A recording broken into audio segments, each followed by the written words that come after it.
बिस्मिल्लाहिर्रहमानिर्रहीम अस्सलाम वालेकुम दोस्तों, तुसीं देखदे पे हो लुडन पंजाब टीवी ते मैं तुहाडा मेज़बान मुहम्मद अहमद। सब तो पहले जनाब अपने चैनल लुडन पंजाब नूं करना है सबसक्राइब और बैल आइकन नूं करना प्रेस ताकि मेरी आने वाली अच्छी और बेहतरीन वीडियो जनाब मेरे वीर वेखण। सब तो पहले जनाब वीरां वास्ते चोलस्तानी फ्रीजियन क्रॉस वैल लैके आए हैं। पहला जनाब सुआ सूई है और जनाब मूँह तो चार दंद है। बाकी वीरां नूं तसल्ली करावांगे और मेरे वीरां ने बड़े गौर नाल जनाब वीडियो वेखनी भी है और सुननी भी है।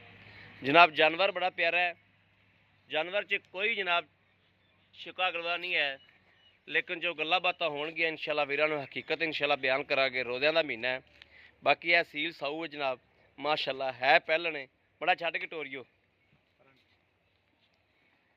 पहला सूआ जनाब इन्हें डिलीवर किया है। बाकी है मेरे वीरां दे सामने है, भाई अकरम दे कोल आए हैं जनाब। ते जनाब इंदा बच्चा जिहड़ा अज तीजा चौथा दिहाड़ा वैड़ नूं सूई नूं है, बच्चा मर गया जनाब इंदा। बाकी वैड़ सील साऊ है, यह मेरे वीरां दे सामने सब कुछ चुआई शुआई हर शै कराने आ, ताकि कोई वीर ये ना आखे भी बच्चा मर गया तो चुआई की की सूरत हाल है, वो सारा कुछ अखां दे सामने होएगा। बाकी है मेरे वीर वेख लैन, कद कुद हर पासों वैड़ माशाअल्लाह सोहनी है, सुथरी है और मुल भी बड़ा कमाल दा होवेगा अल्लाह के हुक्म नाल इंशाअल्लाह। लेकिन चुआई का जनाब जो भी हिसाब किताब यहाँ सट दे अगे पट्ठे सट अगे। चलो जी चुआई करो, लन करो याद ते ढंगा पाओ।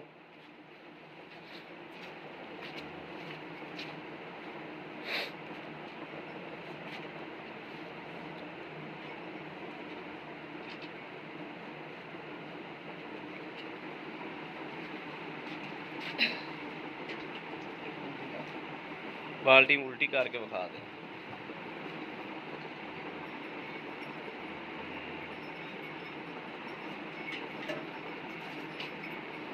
ठीक है,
थान भी जनाब पूरा मुठ का माशाअल्लाह थान है, पहलन हो के थान बड़ा सोहना वैड़ नूं।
ਬਾ ਮੈਨੂੰ ਫੜਾ ਦੇ ਥੱਲੇ ਲਿਬੜ ਜਾਏਗੀ। ਠੀਕ ਹੈ ਚੋ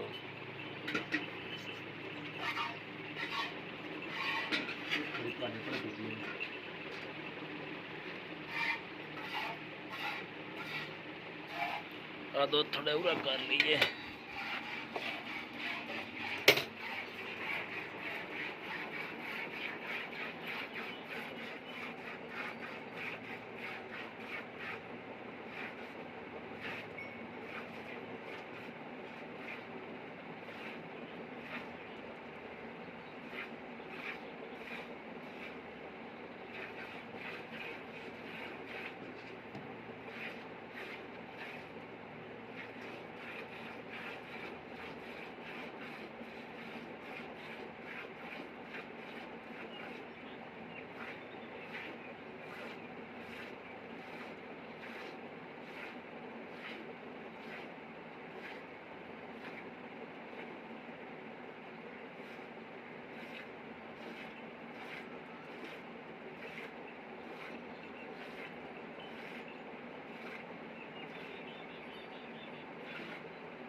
चलो टंगा खोल दे पूरा।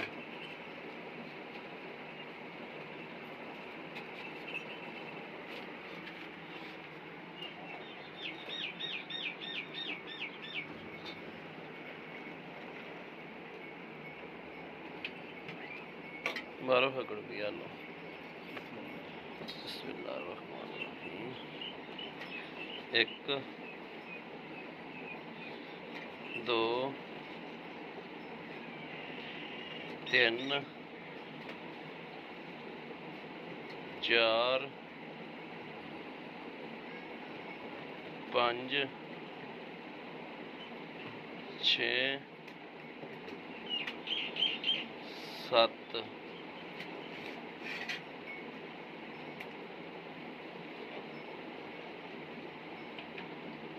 अठ पौने 9 है 8:30 ला लो तुम जी। आओ है भाई अकरम। अस्सलाम वालेकुम भाई अकरम, क्या हाल है? ठीक ठाक हो भाई अकरम? गल रोज़ा का महीना तो तुहाडा भी रोज़ा होगा। किन्ने रोज़े हो गए तुहाडे? आज 7 हो गए। सारे लेके आंदे? हां जी सारे। माशाअल्लाह, बड़ी गल। अच्छा आपा जी वैड़ चोई है अपनी, ये किनवा सूआ सूई है? पहला सूआ सूई है ते मुंह तो चौगी है। हां जी। ते किन्ने दिन हो गए सूई नूं? आज सूई नूं तकरीबन 8-9 दिन हो गए। 8-9 दिन हो गए ने गिने नहीं लेकिन 10 भी हो सकते हैं। ते बच्चा इंदा किवें मरिया? उन बुखार हो गया सी गर्मी नाल जी। गर्मी नाल बुखार हो गया सी ते टिकट टुकट लगवाए ने नहीं सुतरा मर गया फिर। ਉਹਨੇ ਬੱਚੇ ਤੋਂ ਬਗੈਰ ਸਾਰਾ ਦੁੱਧ ਹੀ ਆਪਾਂ ਚੋਇਆ ਵਾ। 8 ਲੀਟਰ ਦੁੱਧ ਲਾ ਲਓ ਤੁਸੀਂ, 8.5 ਲੀਟਰ 16 ਲੀਟਰ ਬਣਦਾ ਹੈ। ਅਗਰ ਮੇਰੇ ਵੀਰ ਭਰਾ ਕੋਈ ਆਵੇ ਪੰਦ ਕਰਕੇ ਆਪਾਂ 13-14 ਲੀਟਰ ਚਵਾ ਦਿਆਂਗੇ। ਬਿਲਕੁਲ ਚਵਾ ਦਿਆਂਗੇ ਜੀ। ਆ ਕੇ 2 ਟਾਈਮ ਮਾਲ ਤਸੱਲੀ ਕਰੇ ਜੀ ਚੋਵੇ ਪੱਕਾ। ਹਾਂਜੀ ਕੋਈ ਹੋਰ ਨਹੀਂ ਜੀ ਨੁਕਸ ਕੋਈ ਪਿੱਛਾ ਪੁੱਛਾ ਕੱਢਦੀ ਹੋਵੇ? ਕੋਈ ਮਸਲਾ ਨਹੀਂ, ਗਾਰੰਟੀ ਹੈਗੀ ਪਿੱਛੇ ਹਰ ਤਰ੍ਹਾਂ ਦੀ ਗਾਰੰਟੀ। ਇਹਦੇ ਜਿਹੜੇ ਮੁਨਾਸਬ ਜੇ ਪੈਸੇ ਨੇ ਨਾ ਇਹ ਵੇਖ ਲੈਣਾ ਵੀ ਬੱਚਾ ਵੀ ਮਰ ਗਿਆ ਤੇ ਦੁੱਧ ਦੀ ਸੂਰਤ ਸਾਰੀ ਸੂਰਤ ਵੇਖ ਲੈਣੀ ਹੈ। हाँ हर सारी सूरत वेख के पैसे मंगने ने। किहड़े पैसे? 1,85,000 रुपये। 1,85,000 रुपया। 1,85,000 ਦੇ ਵਿੱਚੋਂ ਵੀ ਅਗਰ ਕੋਈ ਵੀਰ ਆਪਣੇ ਕੋਲ ਲੈਣ ਆਵੇ ਤੇ ਕੋਈ ਪਿਆਰ ਮੁਹੱਬਤ ਹੋ ਜਾਏਗੀ। ਕਰ ਲਈਦੀ। ਠੀਕ ਹੋ ਗਿਆ, ਬੜੀ ਮਿਹਰਬਾਨੀ ਭਾਈ ਅਕਰਮ। ਲਓ ਜੀ ਜਨਾਬ ਮੇਰੇ ਵੀਰ ਵੇਖਦੇ ਪਏ ਨੇ ਕਿ ਮਾਸ਼ਾਅੱਲਾ ਜਾਨਵਰ ਹੁਸਨ बड़ा है। वैड़ कोले खून पेत भी पूरा है, हर पासों वैड़ चंगी है। बस रौला है भी बच्चा मर गया तो जनाब पहला सूआ सूई मूँह तो 4 दंद। अगर किसी भी वीर भरा दे पसंद होवे और रबता कर सकते हैं 0307 00 15 881 0307 00 15 881। ਇਹੋ ਜਨਾਬ ਸਾਡਾ WhatsApp ਨੰਬਰ है, ਇਹੋ ਸਾਡਾ ਰਾਬਤਾ ਨੰਬਰ है। बाकी उम्मीद करा कि साड़ी अज वाली वीडियो मेरे वीरों को पसंद आएगी। पसंद आए कमेंट लाइक शेयर अपने वीर को जरूर करता रहना ताकि तुहाडा वीर तुहाडे वास्ते बाहर फिर के अच्छे तो अच्छा जानवर लैके हाज़र होंदा रहे। बाकी जनाब इस वीडियो तो अपने वीर को देनी इजाज़त। अल्लाह ने के बान। पाकिस्तान जिंदाबाद।